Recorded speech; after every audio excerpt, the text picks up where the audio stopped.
হ্যাঁ না, আমি বিশ্বাস করি লটর পটর করার যে। অবশেষে হিরো আলমও হেনাকে খুঁজতে লাগলো। দেখা যাক হিরো আলম হেনাকে খুঁজে পাই না। আমি বিশ্বাস করি না তুমি কুকুর হয়ে গেছো বন্ধু। হেনা কুকুর হয়ে গেল কেমনে হিরো আলম ভাই? আপনি বলেন। কুকুর এই বেটা, এটা আমার হেনা। হেনা, তুমি এদের কথা শুনে না, আজকে মা তোমার সাথে আরে বোকা, কুকুর কি তোর কথা শুনবে?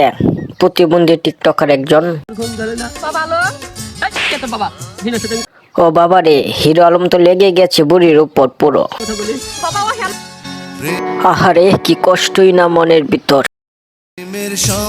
ওরে হিরো আলম পাগল হয়ে গেছে। আমারে গালি দিয়ে লাভ নাই।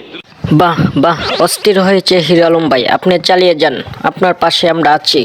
আর এইভাবে আমাদেরকে বিনোদন দিয়ে যায়েন, আমরাও এরকম ভাবে আপনাকে একটি করে লুস ভিডিও উপহার দিব। আরো দূরে গিয়ে যান। হাসবো নাকি কানবো হিরো আলম ভাইয়ের ভিডিও দেখে? আমার আসলে আজকে খুব খুশি হচ্ছে তার ভিডিও দেখে।